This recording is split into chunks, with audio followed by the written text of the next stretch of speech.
Hey, my name is Connor and welcome to Crypto Empire, where I show you how to dominate in the crypto markets. In today's video, we're going to be discussing supply and demand zone trading. You're going to be learning what supply and demand zones are, how to draw supply and demand zones in the charts, and most importantly, you're going to be learning my tips and my strategies to tell if a supply or demand zone is strong and validated and a good place to take a trade. So let the gains be with you.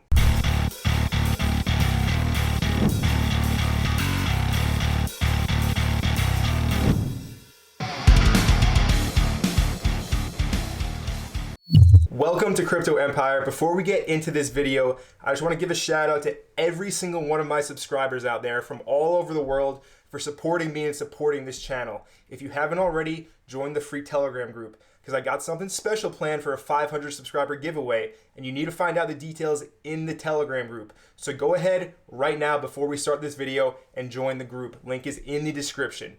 Okay, now supply and demand zone trading. What is it? How do you do it? Is it easy? Is it hard? First off, I'm just going to start by saying that supply and demand zone trading is technical analysis. So technical analysis is a skill. It's developed over time. So that means the more you put into this, the more you're going to get out. Michael Jordan didn't just become the best basketball player of all time by not practicing, not training, I should say. Michael Jordan wasn't a trader. That he leaves that to us. But essentially, Michael Jordan put in the hours. Every professional athlete puts in the hours. Every professional trader puts in the hours, puts in the time to learn before they start risking their hard-earned money in the markets. Now, trading is an extremely lucrative skill to learn. So I highly recommend, if you are brand new or maybe you have some experience trading, that you dedicate yourself to learning technical analysis. And my bread and butter is supply and demand zone trading. So I'm very happy to be able to get this video out to you guys and teach you a little bit about how I read the charts, so this way you can start making your own informed decisions in the markets and of course making those gains, because that's of course what we're all here for, people. So let's jump into the computer right now and go over what supply and demand zones are. Right here you're looking at a little infographic that I made for you guys. So if you like this infographic, hey, I'm not the best artist in the world, I'm a trader, all right? So I did the best that I could, but if you like it, smash that like button, leave a comment down below, and subscribe if you haven't already. But over here, we're gonna go over demand zones first and then supply zones. So a demand zone has two primary formations that I look for. So the drop base rally, which is a reversal signal, is a very strong demand zone, and a rally base rally, which is a continuation pattern, is the other kind of demand zone. So this one right here is what's called the drop base rally. As you can see, we have a drop, a big red candle, we base, and then we rally out. What happens with these demand zones with the drop base rally is when we have an explosive move out of the zone and we make a higher high, meaning that we break the previous high of the candle that led into the zone, that is a validation signal that I look for, because we always look for strong moves out of the zones, and we look for fresh zones as well. I'm going to get more into that when we actually go into real charts and give examples. But you really want to make sure that the candle is an engulfing candle and makes a higher high coming out of supply and demand zones. On a supply zone, it would be a lower low. So let's stick to demand zones. So down here, this basing candle is how you would actually draw your zone. So as you can see, I put a wick and then the body of the candle and another wick down here. Briefly, I know this is a beginner video, and I know there's a lot of people out there that don't know any technical analysis whatsoever. They don't even know what a candlestick chart is. So a candlestick, I'm just going to briefly explain, is the body of the candle is where the main bulk of the trading volume took place during that time frame. So say these are daily candles, the main bulk of the trading would take place in the body of the candle. Now the wicks show you the extremes of the trading during that given time period. So that's important to know what that is if you didn't already know. And now to draw the zones, now technical analysis, any kind of technical analysis that you use is highly subjective, meaning everybody developed their own way of looking at the charts. So nobody is going to, say the same exact thing as me out there, but they're going to be saying similar things. So keep that in mind. Everybody has a different way of doing their own technical analysis. What I mean by that is some people like to draw their zones by going wick to wick.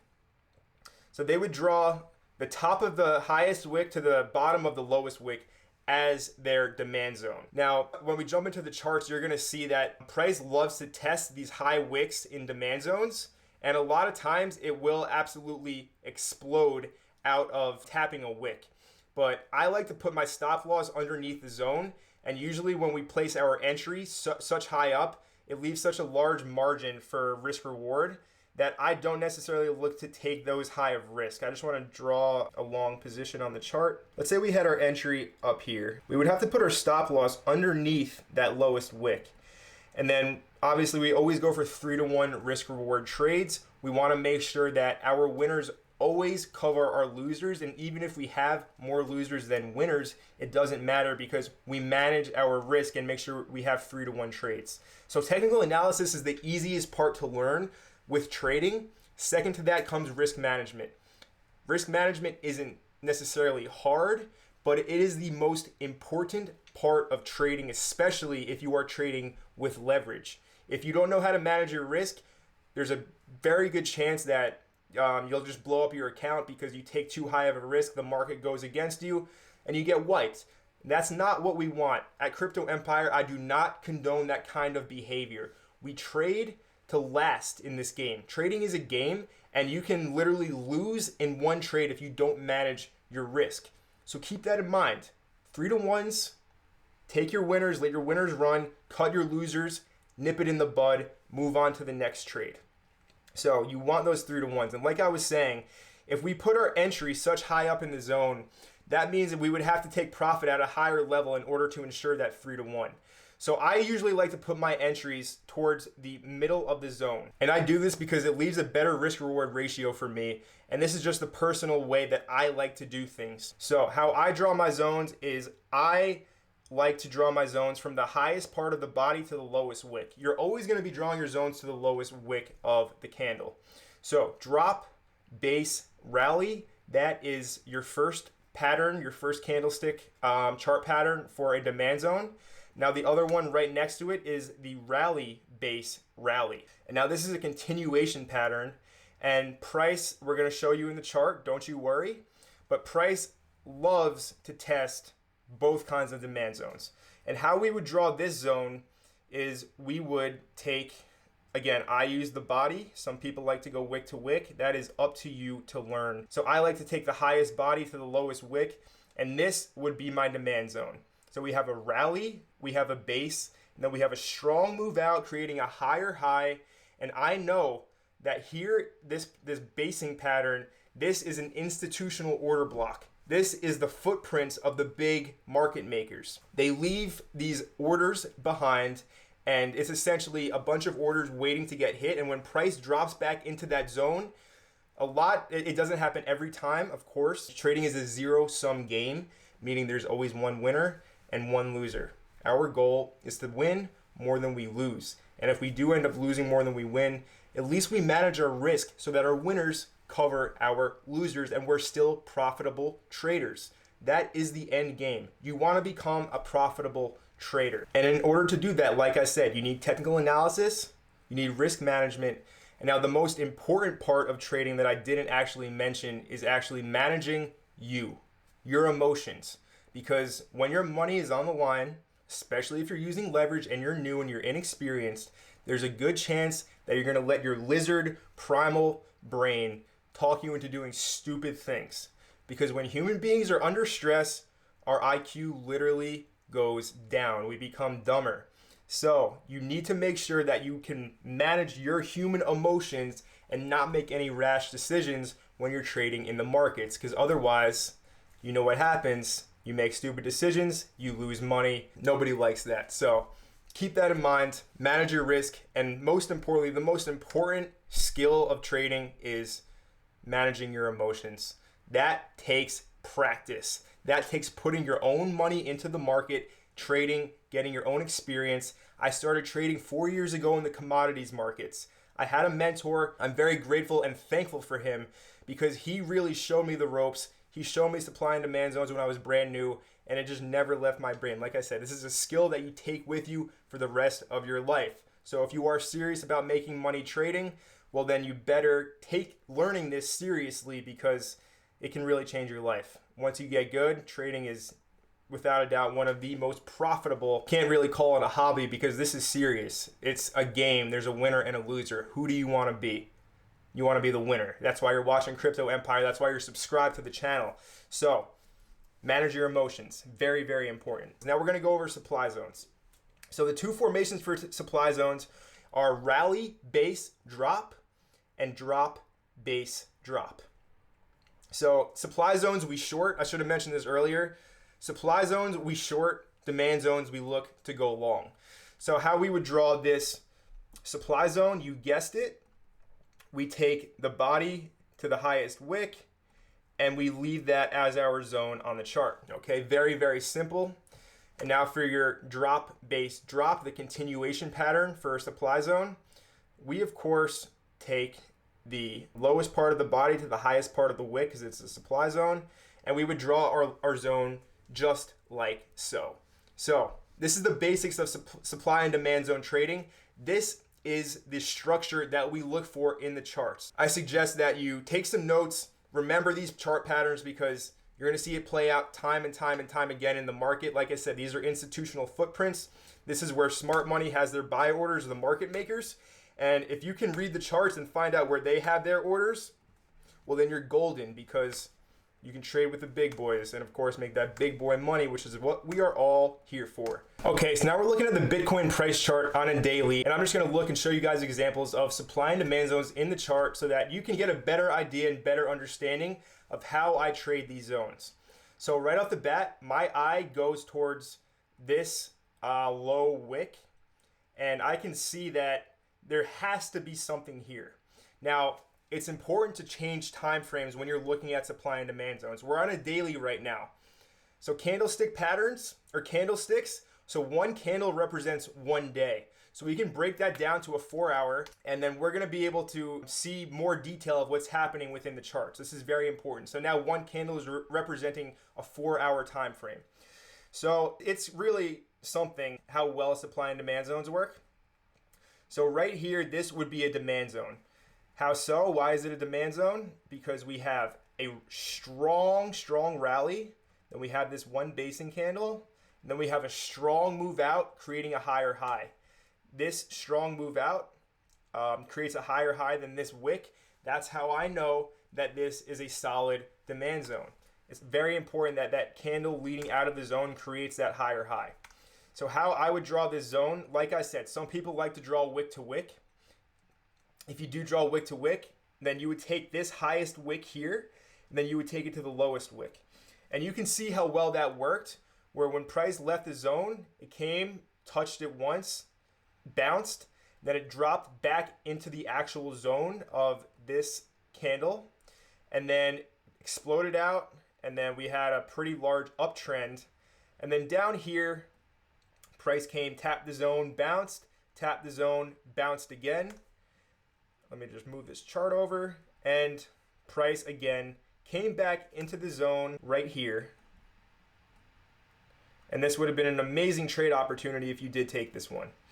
So that is an example of a demand zone that worked very well. We see this all the time in the charts. And like I said, if you do draw your zone like I do, where you go body to wick, you would have had a nice, 25% gain using leverage. That can multiply very quickly. So price did actually come back, and it came right into the zone, and then like clockwork, it left the zone in a strong move out, and then we're yet to touch this area of demand again on the chart. Now we're going to look at a supply zone right here on the chart. So what happened here was we had a big drop, and then we had this big green rally candle. Now another thing I'm going to mention, what I always look for to make sure it's a strong validated zone is on my rally candles or my drop candles, the body needs to make up over 50% of the entire candle. So for example, this kind of hammer candle here where the body is so small and most of the candle is wick, I don't consider that a strong move. I don't consider that a strong rally or drop candle. I want to make sure that the candle body is making up at least 50% of the entire candle. That's very important. So we have this big green rally, then we have 1, 2, 3, 4, 5 basing candles, and then a big, strong move out of the zone. That is always a very good signal. That's what I use to really qualify my zones, is that big, strong move out. So how we would draw this, I would draw it from body to the top of the wick, and perfectly price came and touched that line, the start of the zone where this body starts. And like I said, you could have drawn it wick to wick, where you would have had to take this low wick here, and it would have worked out perfectly for you as well. But like I said, you would have taken on a higher risk if you put your entry here at the bottom of this wick. So I always like to manage my risk. I like to cover my behind, if you know what I'm saying. I don't like losing in the markets. Getting stopped out is part of the game, but I do everything in my power and my ability to enter into a position of strength in the marketplace. So that's why I draw my zones from body to wick. But like I said, you got to figure this out on your own. This is just my knowledge. I'm giving it to you so that you can learn and you can really start to understand supply and demand trading, because it is an amazing way to do technical analysis. It is my bread and butter for reading price charts. So this one worked out beautifully. And then this zone would have been touched already. Now, some people would like to draw this as another supply zone. Now, you can do this. Again, technical analysis is highly subjective. It's a rally, base, drop, strong move out. You could definitely say that that is a fresh supply zone now. But now I know that it came from this supply zone. So I would expect when price did make its way back up, I would expect at least a bounce from this first zone. And then I would expect it to make its way again into this supply zone. Reason being, like I said, I'm going to be talking about what strong zones are. This supply zone was created as a result of this first supply zone. So I know that this is the original zone of supply, and my bias is more towards, taking a trade from that zone. We can drop this to a lower time frame. Let's go to a 1 hour, and let's go up here. These wicks, again, when you see wicks going like this, over here as well, we have wicks going down. That just tells me that this whole area is a strong level on the chart. In this case, because price is below the zone, it would be a supply zone. Very simple. If price was above, it would be a demand zone. But how I see all those wicks going into that area, it just tells me there's a lot going on there in the charts, a lot of accumulation. There's probably a lot of leftover orders in there. So when price goes in, taps it, it will most likely see a move in the other direction. We're playing probabilities and we trade volatility. As traders, we do not care about the price of the asset. We only care about volatility. Volatility means more gains, all right? Trading and hodling are two very different things. So if you are a hodler and you're new to trading, make sure you learn these skills before you start. First of all, you never touch your hodl portfolio. You only put money into your hodl portfolio. That's your retirement savings account. You never take money out of your hodl portfolio to go and trade. No, you go and make money elsewhere. You fund your trading account with that, all right? Don't risk your hodl portfolio in the markets. You add to that with the profits you make from trading. Make sure that's, again, human psychology, a big part of trading. Take risk and make more money with your hodl portfolio. No, you only put money into your hodl portfolio. Crypto, we are so early. So whatever amount you have right now, you better hold onto it. Don't lose it, because there's a very good chance nothing is a given. There's no such thing as free lunch in this world. But there's a good chance that you're going to be able to significantly change your financial life with cryptocurrency. How I would draw this zone, I drew it without talking. I was a little distracted. But we see a rally. I would take this little kind of doji candle, and I would take it to this highest wick. And I would draw my supply zone like that. And as we can see, price came in. It tapped this supply zone. It was a beautiful shorting opportunity. You could have ridden that one out and made a lot of profits. All right, let's find some more examples. Let's go back to a daily. Let's zoom out. Here we have a beautiful example of a rally-based rally with this nice uptrend. So we have a strong rally, basing candle, another rally, because I would consider this, see how the body is more than 50% of the candle? That means that's a rally candle. That's not a base. A base is when the wick takes up more percentage of the candle than the actual body. If you drew this one wick to wick, you had a rally, base, and then a strong move out. And as you can see, price came and tested this zone before it decided to really pick its direction. Price loves to test supply and demand zones. There's opportunities every single day in the market. Speaking of which, there was a beautiful one on Matic that I just want to show you guys very quickly. Let's go to the Matic USDT chart. And I have it drawn right here. We had a rally, base, rally for Matic. So to draw this, you would have taken the lowest wick, and I would take it to this wick of the rally candle. And as you can see, price came, tested the zone, and had a pretty strong move out of it. But now the alts are looking kind of bearish right now. Bitcoin just took a nice dump today. So we'll see what happens. We'll see if this zone holds. It already had a nice bounce from it where you could have gotten a 23% gain. Again, if you're trading 23% with leverage, that equals some nice guala. All right, let's go back to the Bitcoin chart. I mean, at this point, my eyes go right to it. What I suggest you do is every demand zone you see, meaning every rally, base, rally, and every drop, base, rally, you take a screenshot of it after you chart it out. Screenshot this. This one actually didn't even work out too well. We could probably drop this to a lower time frame. Let's go to a 4 hour.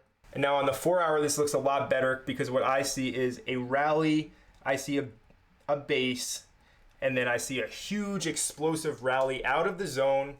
And those huge explosive rallies, that's a validation indicator that this is a strong demand zone. And as you can see, price kind of chopped around, dipped into the zone, bounced, retested the zone, and then we had our continuation, which it looks like a beautiful W there, but a W would be a higher high than this low, and you would draw it like this. And that has to do with the Fibonacci as well, which I will be covering in future videos. But again, on your own, go and take screenshots of all the demand zones you see on the chart and all the supply zones that you see on the chart. I literally, because trading is pattern recognition. So when I was obsessed with learning how to trade, I wanted to learn so badly and make a lot of money doing it. So that was 4 years ago. And what I did was I literally started to dream about price charts. No kidding. I'm not joking around. I had dreams where all I saw was price charts because my brain and my reticular activating system was just so dialed in on looking at charts all day long. So if you're new, put in the time.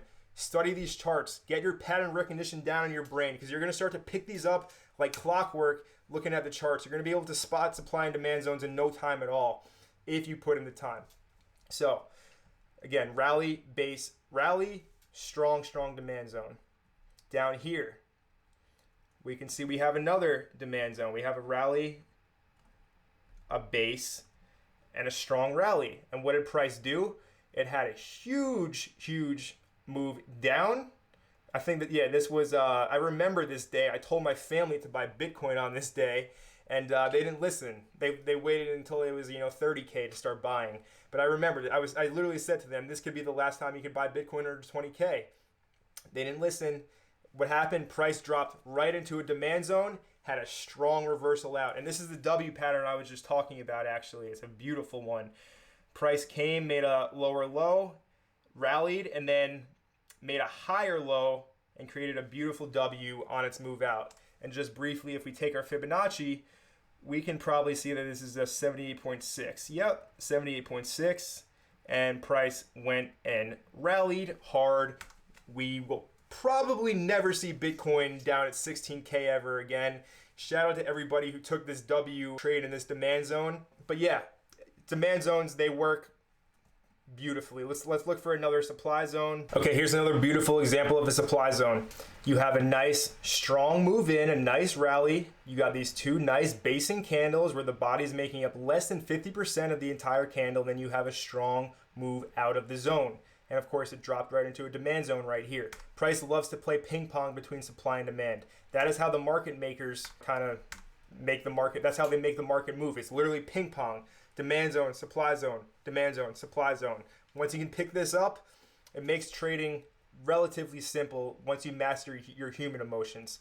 So here I would take the candle body to the highest wick. Price left the zone, came, tested, had a nice move out. And then as you can see, came, kind of tested it again, had a rejection, and then bursted through.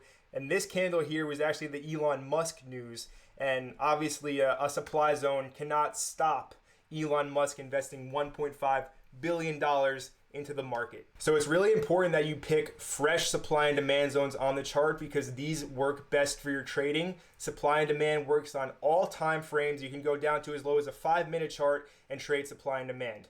Okay, but I like to use personally the higher time frames because higher time frame zones tend to work a lot better because the lower you go with your time frame, the more manipulated the price action is.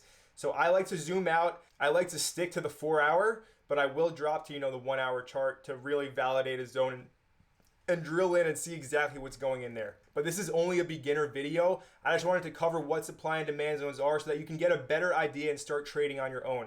Another thing that I absolutely love is I love using trend lines to trade. As you can see in Cardano, I have this one trend line from January, and just look how price respects trend lines so well.